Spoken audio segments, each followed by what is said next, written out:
Welcome to the HR Green Room, where people, culture, and a couple of green splashes come together.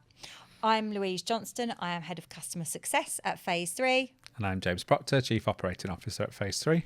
And together we lift the curtain on the world of HR with fresh ideas, honest conversations, and a few surprises along the way. Each episode, we will talk about what made us green with envy, what deserves the green light, and of course we'll be joined by brilliant guests who own their own colours and bring them to the conversation as well. So grab a seat, the show is about to start. It's the HR Green Room and it's Christmas! Hey.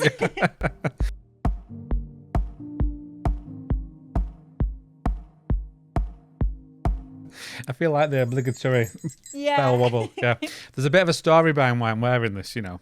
Wow. So I have a lovely Christmas jumper like yours as well, which is a lot more festive than this one. Yeah. And we've been sorting out the wardrobes in our dressing room, and I can't find it anywhere.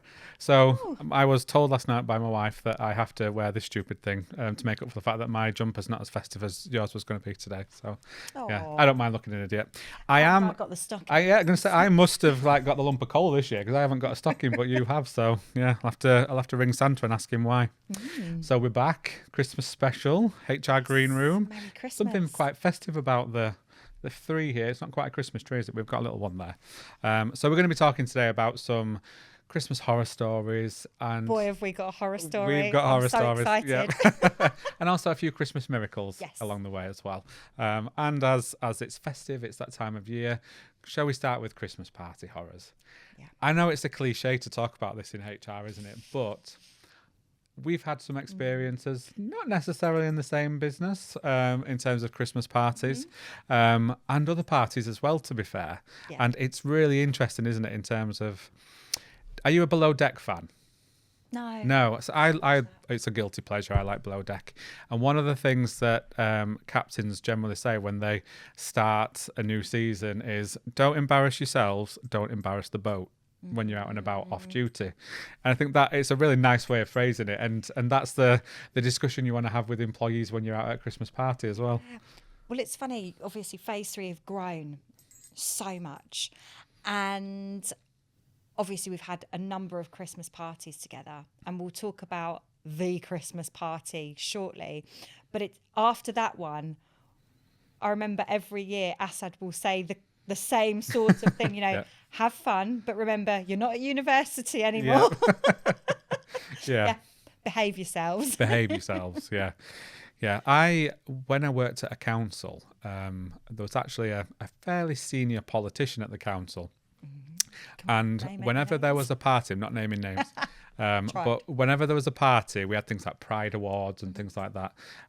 They were always renowned for probably getting a little bit too leery, and the HR team always had to be on duty. And it was one year where I'd been nominated for Young Manager of the Year. As we said in the introduction session, I was quite young, leading a payroll transformation project as well, which was, you know, quite a big thing for the council with 20,000 employees. And we had a particular party, and I always remember one of the ladies that worked at the council was the double of Adele. And she had the same kind of, you know, the updo that Adele used to have with the twist of her hair and stuff. I'm knocking my bells now. And this particular person was, I would say probably, is lecherous quite a strong word? It probably is the word I mean, to be fair. And so we were always kind of on guard at the party. And I do wonder if that is the HR way at Christmas parties, to be the ones that are quite guarded, probably not drinking as much as some of the other people there, taking a bit of a sense of responsibility, more so than management, to be fair. I think so. And actually, when we were looking back at our careers in the last episode, I remember that people would treat the HR team differently as well. Yeah. It was actually, it sort of came from us that we couldn't be as involved as we wanted to. But I also realised that we were treated quite differently. People were much more guarded around us. Or don't say anything too much to them, you know. Yeah. They'll know what's going on. I thought, well, we know what's going on anyway. But it's a different vibe, isn't it? Yeah, definitely. And I think you do carry a sense of responsibility with it, don't you? But we've had a number of successful Christmas parties, and We've had the best time, Yeah. honestly. So many memories of Manchester, when we were green, you know, Yeah. Manchester was our oyster, and And there were really about, good we went memories. one year from being about 15 people, so partners came along to the Yeah. Christmas party, and then the year after we doubled in size, so we couldn't afford to pay for everybody's partners to come anymore, and Yeah, that was quite a changed. shift of a moment, wasn't it? It was. And I remember I was talking in a group of people, and they said, "Oh, what are you doing for your Christmas party this year?" So I'm going, I work in Manchester, that's where we're going, because I live down sort of just south of London. So, you're going all the way there for a Christmas party? I was like, yes, it is the best night of the year. You try and stop me. I couldn't Yeah. wait. And it kind of, it always felt really good, the fact that I couldn't wait to get to my Christmas party with Phase 3. But then others, they didn't even want to go 10 minutes down the road. So Yeah, and shows I how- think it's interesting, isn't it? Because for some people, getting glammed up, having a night boogieing on the dance floor to Mariah Carey is like the best thing. And some people, we asked a few years ago, some people said to us, actually, that isn't what I want from a Christmas party. I prefer it to be a day thing and not alcohol fueled. And so we have to bear that in mind as well. But I actually think one of the best Christmas parties we had, and probably one of the saddest, was COVID year, when we did it remotely. Oh gosh. Yeah, it was a great idea that year that we did. We sent everybody, if you remember, everybody got a hamper sent to their home address. Yes. We did Secret Santa, and I sent everybody their gifter's address, basically, Yeah. so that they did that. Everybody got a gift. That was the main thing. We opened presents on the screen together, and then we did Taskmaster. Yeah. And it was such a fun thing to do, wasn't it? We had, I'd sent out to various people who were going to read the tasks out. So Marilyn got one. It had the red stamp on from the wax as well. We made it all, really professional. And we did things like a team who were all in separate homes had to draw our CEO, but made of things out of the kitchen. And so there was something like he had a ketchup mouth and a banana eyebrow, and then they had to put them all together on Teams to make it into a picture. We've still got the images of it. And we had who could find the oldest thing in the cupboard, like the most out of date. That's right. And didn't someone find, it was in a spice rack, and it was about 20 years It's like from the 80s, some cinnamon or something. I used that last week. Some things age well, some things don't. But that, as the first year when we had to do it. Yeah. I tell you why that brings back a memory for me, though, because we did have a great time. And I remember that we could have a couple of drinks while we were playing the games. It was really, really nice. But my childcare that day actually fell through. Yeah. So I'd had a couple of drinks whilst we were playing all the games and having a good time. The childcare fell through after school, so I had to go and pick my son up, and thought, well, this is awful. Been to a I assume Christmas you walked. I did walk, and I put big sunglasses on. Yeah, But it was good. I remember feeling incredibly sad at the end of that day, actually, that we had such a great time, but then we wanted the night out, and obviously we weren't doing that in 2020. So yeah, that was particularly sad. But there have been incidents at Christmas parties as well where people haven't behaved as professionally as they should. I have worked in 3 separate organisations where the day after the Christmas party, there's been one less employee in the business. It's a bit of a theme. A bit of a theme, yeah. It's nothing to do with me. I wasn't buying the drinks for them. Yeah. No, but I think it is interesting, isn't it, that people don't always consider that is part of it and an extension to the workplace, essentially, when you are representing the business outside of work. And Absolutely. it's interesting to see if people have policies on it as well. So we always call think, it out specifically. if there's a policy, is it because something Something's has happened. Yes. in the past? Yeah.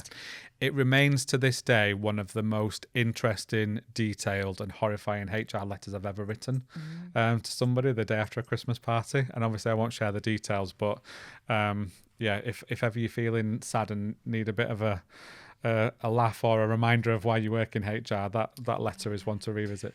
And I think with that situation, we can sit here now and reflect and think, oh my goodness, I mean, what the individual got up to at that party was unbelievable. And it was it was what came out of the woodwork afterwards. Yeah. We almost had to put out comms that said, if you've been affected by this situation, please make contact. Yeah. And it was so inappropriate. And I think it's quite a shame, because although we sort of laughed earlier about the comments from below deck, and then that reminder, this is an extension of work, you must have a good time. People take it too far, don't they? Yeah. And it is Christmas. Everybody wants to relax, have a good time, but not to the point where it's going to have an effect on people afterwards, on your role afterwards. Yeah. You know, you've got to keep something in the back of your mind. Some self-awareness. Work-related event. It's interesting though, isn't it? Because that's HR in general, isn't it? You know, conduct issues, for example. You know, I've been in meetings, not in phase 3, actually one with a customer, where one of the people in the meeting, who was a HR professional, stood up, screamed at everybody in the room, and stomped out and slammed the door. And I remember thinking, that is such poor conduct. Like, I wouldn't accept that if I was the manager and it wasn't handled. And I think that in HR we often have to deal with these issues, don't we? And we're advising generally managers on how to deal with these situations when you work in HR. I'm fortunate now enough to lead a business, so I sometimes have to wear two hats in this and think from the business perspective and also the HR perspective. But conduct in particular at these kind of events is a challenge, and I think it's a fair warning to everybody that, you know, you are still representing an organisation when you're at these events, especially if they're paid for by the company. And we've been at events before where we've had shared rooms and there've been customers at the same event as well, and you have to think, would you want to see that customer on the Monday morning after the Friday night if you weren't behaving in the way that you should be? Absolutely. Self-awareness, yes, has to be key here, and control. I remember people wanting to start too early as well, getting really carried away, as if they were, I don't know, sort of been locked up or something all year. And hadn't had an opportunity to go and enjoy a party. So then people were ending up, you know, starting too early, not eating properly, just getting completely carried away. And you've hit the nail on the head. Would you want to see those people on Monday morning after your behaviour has been in a particular way? I think you've got to be professional about it. One of the things that's always struck me about the phase 3 parties, not just Christmas ones, but any of them, is that when the night ends, nobody wants it to end. And so they often carry on quite late, sat in a bar with no drinks because the bar's closed, but just chatting away till sometimes 3-4 a.m. Well, you're guilty of that. I remember one year you said, I've got to meet Kate in 2 hours. Sat in the bar at 6 a.m. thinking, I really need to go to bed. And that's to me is the kind of the success of these things. It's actually people care about seeing each other more than the drinking and the being silly. But that's why daytime events are great as well. And the other big thing from our perspective at phase 3 that we talk about with Christmas is paydays. So many customers have different paydays, and I really feel sorry for payroll teams during this time, because everybody is looking forward to that Christmas payday. Some companies obviously pay before Christmas. Some bring the payroll forward so you can have a downtime before Christmas, New Year, you can close down, etc. And I just see everyone's calendar get suddenly really, really squeezed. But it's contracted, isn't it, into 2 weeks out of the 4? And Christmas is a time to be jolly and be grateful, be with your friends, attend parties, you know, enjoy all the festivities. But then I think it had so much pressure. And it's almost a time of year that exposes, sadly, no matter what you do, it never feels like it's enough.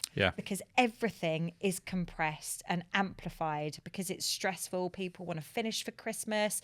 They want it to be the picture perfect Christmas. And actually that has a big effect on people in terms of stress, their well-being, how they're going to manage their workload.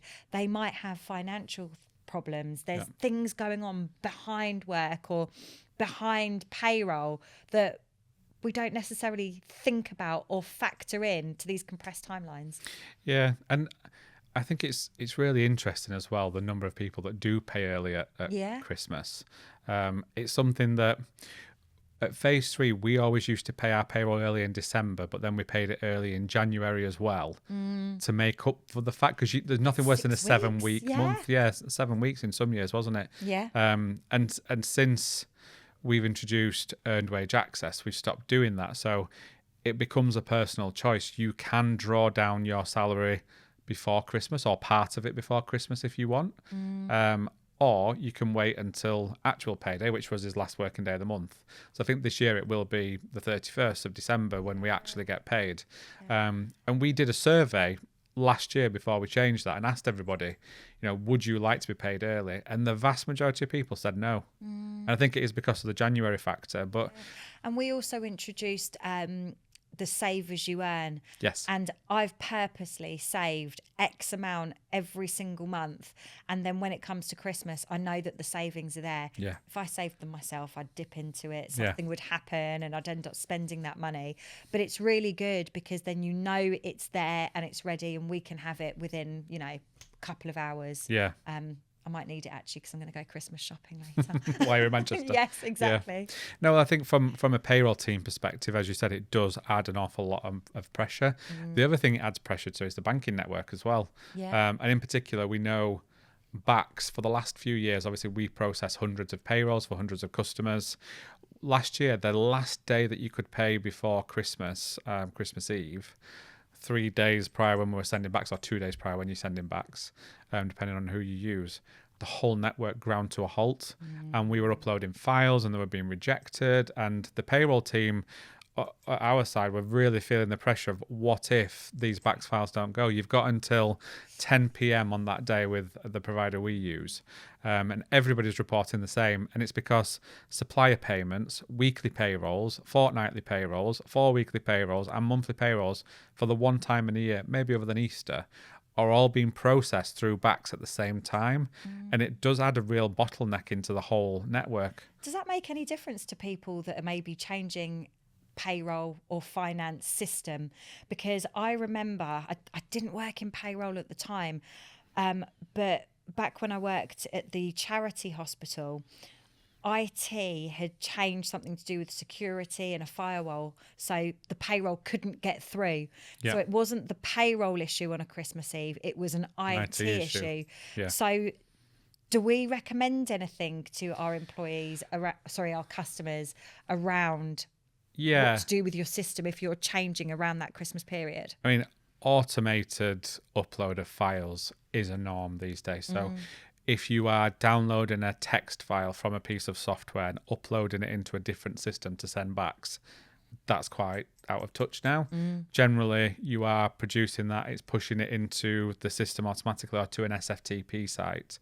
But we, a couple of years ago, took the decision that we wanted to start processing faster payments anyway. Yeah. So we partnered with a company called Income Group. I've actually met them today. They've been in the office. And Income Group are a provider of earned wage access for employees, but also the faster payment solution for actually paying payroll. And what that means for us is that we get longer to process payroll. So especially in December when we need every possible second, because payrolls are all brought forwards, it means that we can send the actual file, upload it into Income Group directly from our payroll software the day before payday. And the customer funds the account then the day before, and then the funds are released on payday. It also has the earned wage access capability. So when we do our payroll, we pay last working day, I probably process it around the 25th, 26th of the month, upload it into Income Group, and then anything that the employee has already drawn down just gets deducted from the payment that goes to them. Yeah. So that's handy. As you said, savings. If you've got savings in there, you can have savings deducted from your salary and paid straight into a savings account. And a lot of people do draw down savings at Christmas because that's ultimately what they're saving for. But it does make our lives easier in terms of being a bureau processing those files, because we know that faster payments are instant. And particularly, as you said, when it goes wrong, we've all been on the end of the phone on a Christmas Eve with somebody who's not being paid correctly. I can't afford to buy my Christmas dinner, etc. And to not be able to make an instant payment to that person is obviously quite a challenge, especially when they need it. So having the ability to do faster payments, I think from even just a corrective payroll perspective, is really helpful. And I am interested, so let us know in the comments if you and your organisation bring your pay date forward at Christmas. I think when we've looked this year, probably about 80% of our customers have brought payroll forward. Either because it lands around that time anyway, so the 24th isn't too much further forward. We've got one customer who's paying on the 19th who normally pays on the last working day. And that's a significant difference, isn't it? And a customer that we're doing an implementation with at the moment with a HR system, they did the same as what we used to do. They paid early in December, but then paid early again in January. Because February is a short month, it made it 3-5 weeks rather than a 7, a 3, and a 5. So that can be helpful as well for employees. But there's always the advice that comes out from CIPP as well in terms of making sure that when you're reporting on your FPS, you're reporting the correct pay dates there, and that's important for payrollers to remember at this time of year. But I think that how you handle those situations where employees aren't paid correctly is often the thing that you're remembered by, isn't it? Absolutely. And it is, as I said, that time of year where everything is heightened. They're feeling that pressure, everything in the background. So then when something like pay goes wrong or something that's almost, it's out of their control, their expectation, and rightly so, is with you to get them paid. So if something goes wrong with that, it's going to really affect them. You need to have that backup, don't you? And I think what we often forget in HR when we're talking about payroll in particular, payroll is quite often a office-based or home-based 9-to-5 kind of role.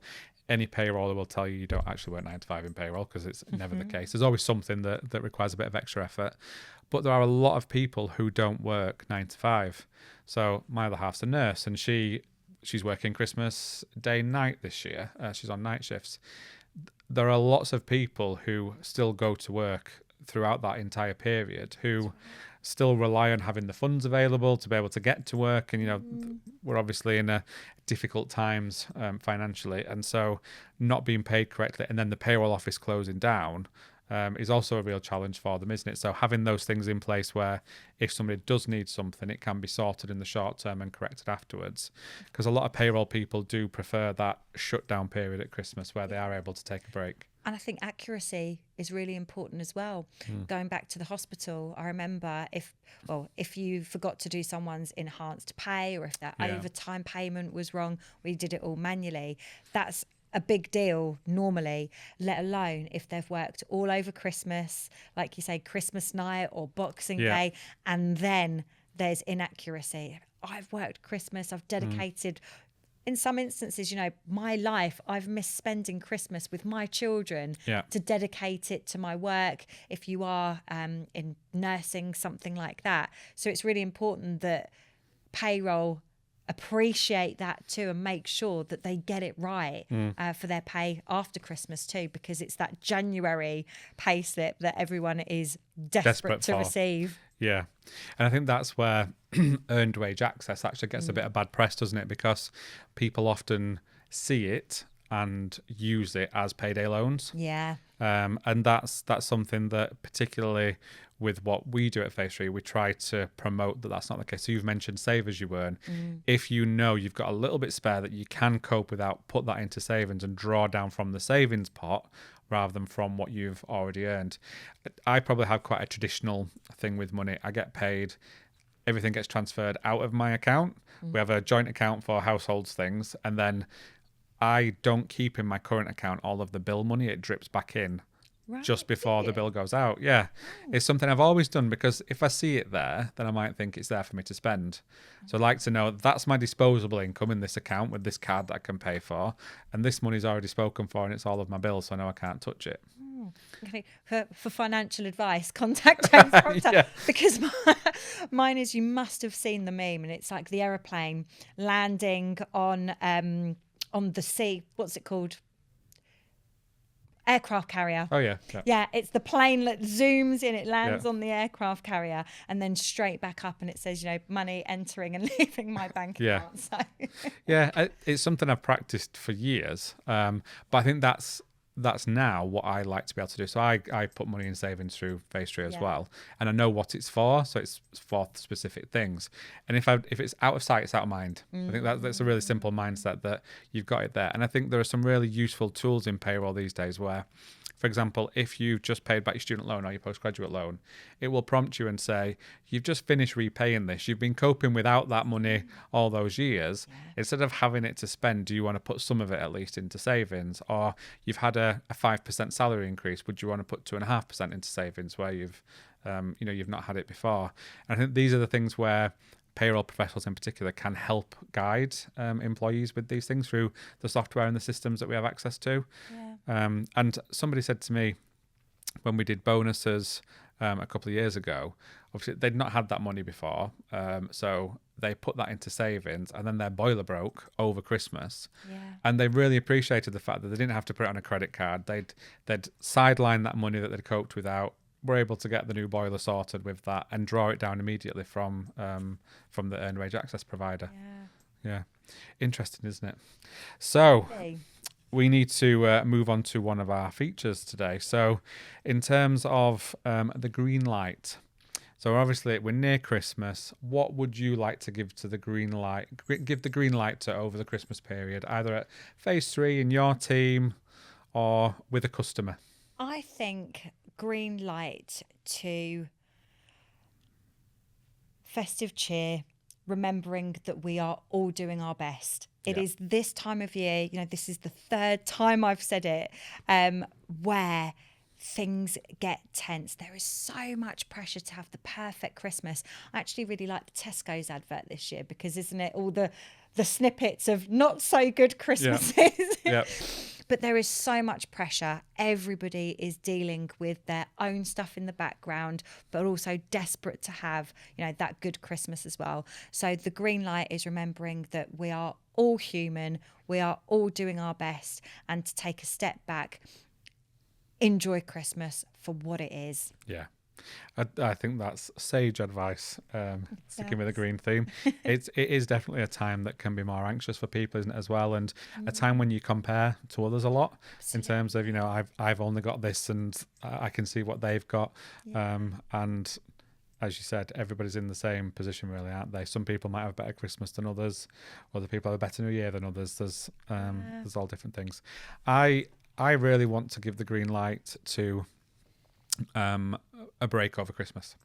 I think it's important we as a business don't shut down over Christmas, because we do still have some customers who, for example, pay on the normal payday. So we have a reduced team in appreciation of the fact that, in particular in payroll, a lot of the payrolls have been processed early, so we want our team to have that downtime. But I think it is really important. It's a time when, because a lot of other people are off as well, if you do work, you'll find it's quieter.